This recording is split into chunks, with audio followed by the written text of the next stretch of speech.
Selamat Hari Gizi Nasional yang ke-61 untuk seluruh ahli gizi dan calon ahli gizi di Indonesia. Oh iya, HGN juga bertepatan dengan hari jadi Himagi Unimus, Yaumul Milad yang ke-9 Himagi Unimus. Semoga semakin solid dan terus menebar kebermanfaatan untuk sesama. Nah, jadi HGN ke-61 ini menyongsong tema Remaja Sehat Bebas Anemia. Teman-teman pasti tahu dong, suplementasi itu sangat penting untuk mencegah anemia.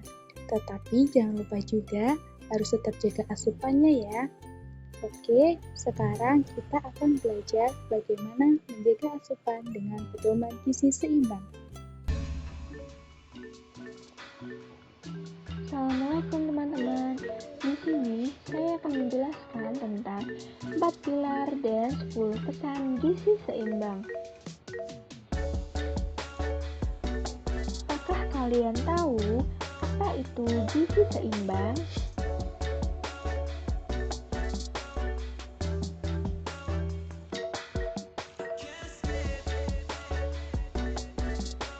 Gizi seimbang adalah susunan makanan sehari-hari yang mengandung zat gizi dalam jenis dan jumlah yang sesuai dengan kebutuhan tubuh, yaitu jenis kelamin, umur, dan status kesehatan.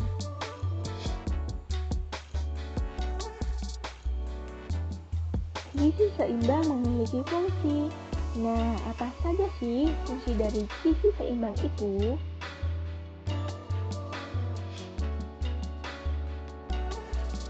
Fungsi yang pertama sebagai sumber tenaga atau karbohidrat. Contohnya adalah nasi, ketela, singkong, jagung, ubi jalar, dan sebagainya. Selanjutnya, fungsi yang kedua sebagai sumber pengatur atau vitamin, mineral, dan serat. Contohnya adalah sayur-sayuran dan buah-buahan. Fungsi yang ketiga sebagai sumber pembangun atau protein dan lemak. Contohnya adalah lauk pauk.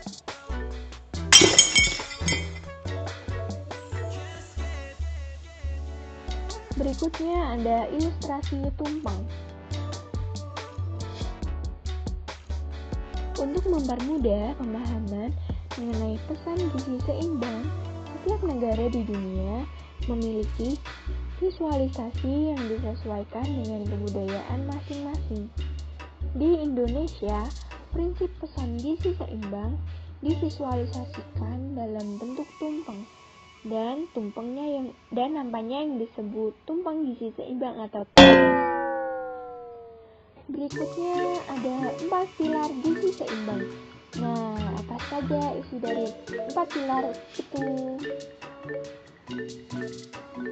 Pilar yang pertama yaitu konsumsi beragam makanan. Pilar yang pertama terdiri dari 4 macam, yaitu yang pertama, makanan pokok. Makanan pokok adalah sumber tenaga atau energi yang kita butuhkan untuk beraktivitas sehari-hari. Yang kedua, kita harus membatasi GGL atau gula, garam, dan lemak. 3 zat ini perlu kita batasi asupannya, karena jika kita mengkonsumsinya dalam jumlah yang berlebihan, dapat meningkatkan risiko penyakit tidak menular, khususnya sindrom metabolik. Yang ketiga adalah kita harus memperbanyak konsumsi sayur dan buah. Sayur-sayuran dan buah-buahan merupakan sumber berbagai vitamin, mineral, dan serat pangan. Sebagian vitamin, mineral, dan serat pangan berperan sebagai antioksidan atau penangkal senyawa jahat di dalam tubuh. Yang keempat, lauk pauk. Lauk pauk terdiri dari protein hewani dan protein nabati. Protein lauk hewani meliputi daging-dagingan, jenis ikan, termasuk seafood serta hasil olahannya. Protein lauk nabati meliputi kacang-kacangan, sayur-sayuran, serta hasil olahannya.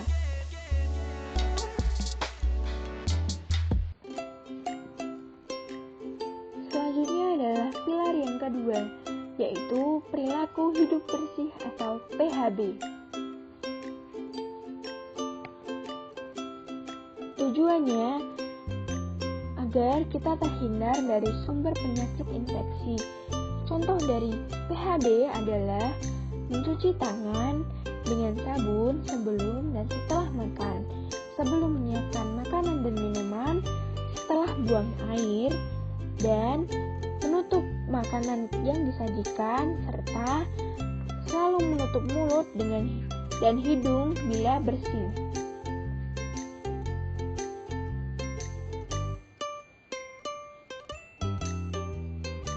Pilar yang ketiga adalah melakukan aktivitas fisik.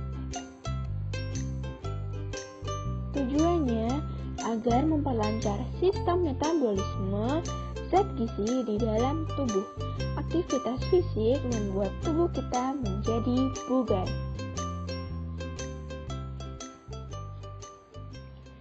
Hiduplah dengan aktif dan sempatkan berolahraga secara rutin untuk menyeimbangkan energi yang diasup dari makanan serta yang keluar dari tubuh.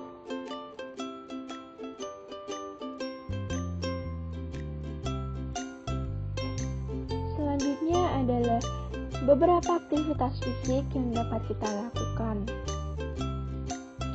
Ini adalah gambaran dari beberapa aktivitas fisik yang dapat kita lakukan.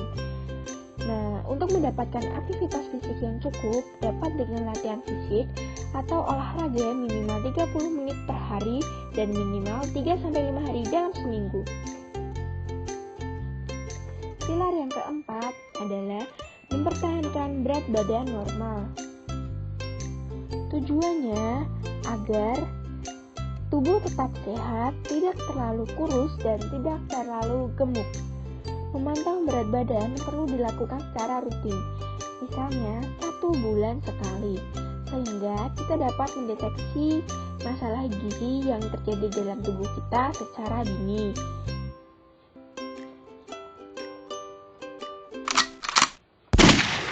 Selanjutnya ada 10 pesan gizi seimbang. Pesan yang pertama, kita harus berdoa. Kita harus bersyukur dan menikmati aneka ragam makanan yang ada. Yang kedua, kita harus mengkonsumsi lauk pauk tinggi protein. Konsumsi beragam makanan yang mengandung protein setiap harinya. Yang ketiga, konsumsi sayur-sayuran dan buah-buahan. Kelompok makanan ini merupakan sumber utama serat dan sebagian zat gizi mikro. Yang keempat adalah variasikan makanan pokok. Ada baiknya mengkonsumsi makanan pokok seperti nasi merah, kentang, roti, dan jagung. Yang kelima, kita harus membiasakan sarapan, karena sarapan sangat penting untuk kita. Sarapan merupakan bekal penting untuk mengawali berbagai aktivitas harian. Yang keenam, kita harus membatasi konsumsi gula, garam, dan lemak. Kita harus membatasi asupannya karena jika kita mengkonsumsi secara berlebihan dapat meningkatkan resiko penyakit menular. Yang ketujuh, minum air putih yang cukup karena air putih sangat penting untuk tubuh kita melakukan aktivitas. Konsumsi air putih minimal sekitar 8 gelas per hari untuk mencegah terjadinya dehidrasi.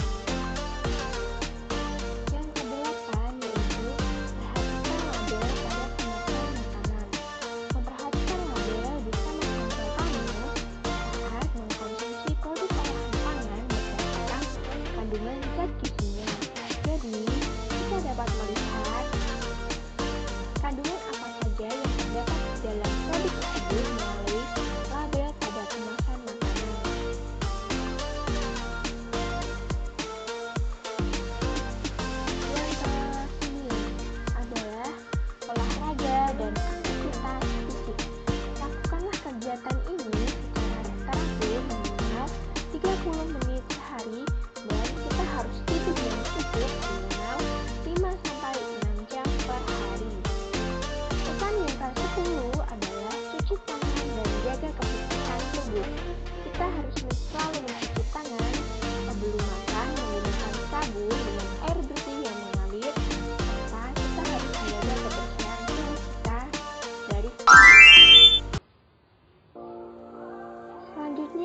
pada isi piringku. Ini adalah gambaran dari isi piringku. Di dalamnya terdapat lauk pauk, buah-buahan, sayuran, serta makanan pokok. Isi piringku merupakan program bagi masyarakat dalam memahami bagaimana porsi makan yang tepat untuk memenuhi kebutuhan gizi. Berikutnya adalah pengertian dari piring makanku. Pengertiannya yaitu yang pertama, setengah dari piring makan berupa sayur dan buah yang beraneka jenis dan warna. Yang kedua, seperempat berupa protein hewani dan protein nabati. Jadi, kita harus membatasi konsumsi produk olahan. Yang ketiga, seperempat berupa karbohidrat kompleks, yaitu biji-bijian dan beras. Yang artinya, kita harus membatasi karbohidrat simpleks, yaitu gula, tepung-tepungan, dan produk turunan dari tepung. Yang keempat, konsumsi minyak secukupnya. Sebisa mungkin bukan berasal dari gorengan. Dan kita harus memperbanyak minum air putih minimal 8 gelas per hari untuk mencegah terjadinya dehidrasi. Selanjutnya ada anjuran konsumsi GGL atau gula, garam, dan lemak. Sesuai dengan Permenkes nomor 30 tahun 2013 tentang percantuman informasi kandungan gula, garam, dan lemak, serta pesan kesehatan pada pangan olahan dan pangan siap saji.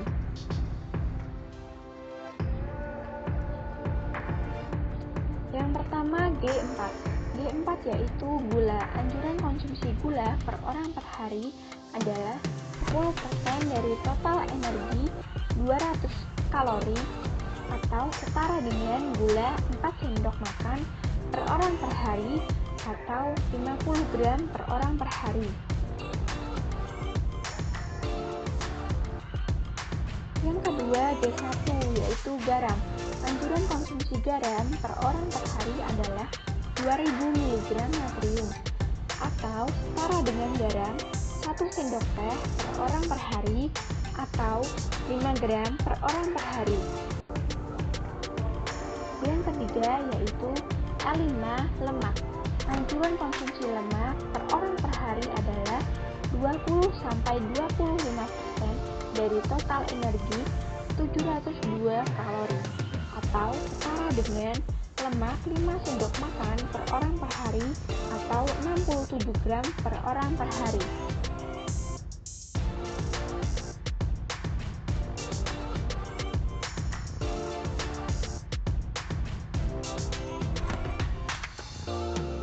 Sekian pesan dan penjelasan yang dapat saya sampaikan. Semoga bermanfaat untuk kalian yang mendengarkannya dan kita dapat menerapkannya dalam kehidupan kita sehari-hari dengan menggunakan 4 pilar dan 10 pesan gizi seimbang. Terima kasih. Wassalamualaikum warahmatullahi wabarakatuh.